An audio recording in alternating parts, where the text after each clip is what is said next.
नमस्कार दोस्तों। Straight of Hormuz world के सबसे इंपॉर्टेंट मैरीटाइम चौक पॉइंट में से एक है।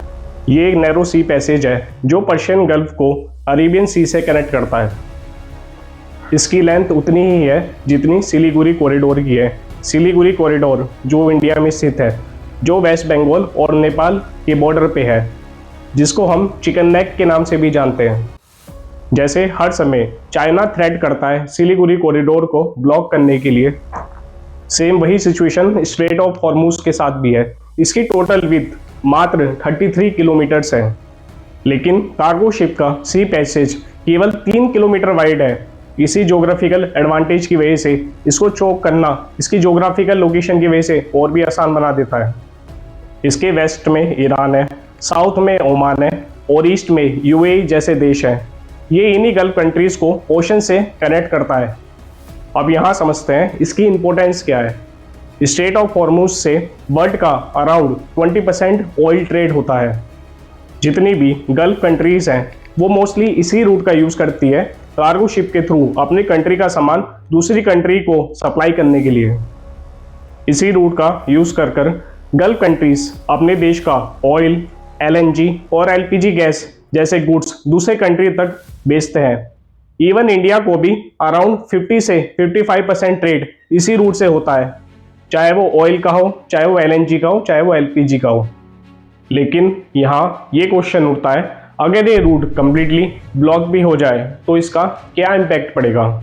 जैसे इस समय ईरान, इजराइल और US वॉर के चलते ईरान ने ये रूट कम्प्लीटली ब्लॉक कर दिया था, जिससे जो क्रूड ऑयल आज के समय $103 पर बैरल ट्रेड हो रहा है, वही आने वाले समय में अराउंड $200 पर बैरल ट्रेड होने लगेगा। अब इससे क्या इम्पैक्ट पड़ेगा? इससे पूरे वर्ल्ड में महंगाई बढ़ जाएगी। अराउंड 30 से 40% महंगाई पूरे वर्ल्ड में बढ़ जाएगी और इसका डायरेक्ट इम्पैक्ट आम आदमी पे पड़ेगा। अब जानते हैं इसका इम्पैक्ट इंडियन मार्केट पे क्या पड़ेगा। जो क्रूड ऑयल हमें आसानी से पहले 95 रुपीज़ पर लीटर पड़ रहा था, वही आने वाले समय में अराउंड 120 से 125 रुपये पर लीटर हो जाएगा। जैसे कि अब से कुछ समय पहले भी अराउंड 3 से 4 दिन के लिए वो प्राइस हाइक आई थी। वहीं दूसरी ओर इंडिया की LNG सप्लाई कम्प्लीटली डिस्टर्ब हो जाएगी। जो LNG पहले कतर से आती थी, क्योंकि कतर वर्ल्ड का सबसे बड़ा LNG एक्सपोर्टर है। LNG यानी कि लिक्विफाइड नेचुरल गैस, जो कि यूरिया बनाने में काम आती है। यूरिया का डायरेक्ट रिलेशन है फार्मिंग के साथ। जो LNG कंजप्शन होती है उसकी डायरेक्ट सप्लाई कतर से आती है।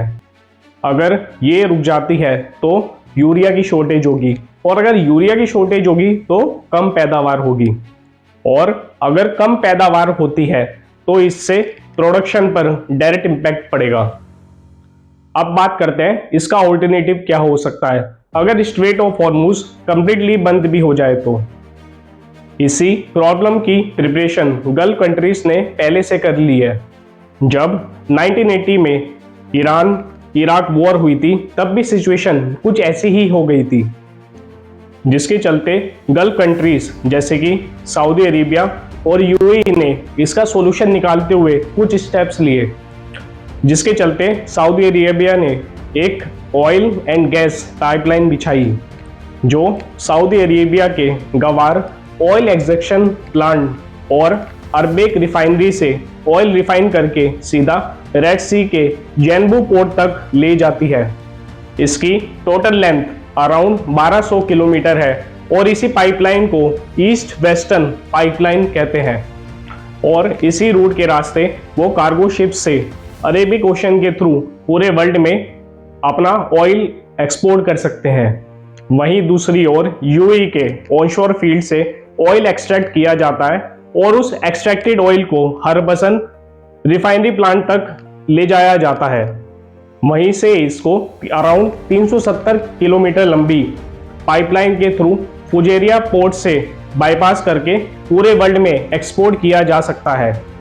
वहीं दूसरी ओर वॉर के चलते अमेरिका का इंटरफेरेंस इंडिया की फॉरेन पॉलिसी पर कम हो गया है। अब इंडिया, रशिया या फिर किसी अदर कंट्री से मिलियन ऑफ बैरल कच्चा तेल खरीद सकता है और ऑस्ट्रेलिया या फिर ब्राजील जैसे देशों से नेचुरल गैस इंपोर्ट कर सकता है। बाकी आपकी क्या राय है इस सिचुएशन को लेकर के, कमेंट सेक्शन में अपना कमेंट करना ना भूलें। धन्यवाद दोस्तों, मिलते हैं नेक्स्ट वीडियो में।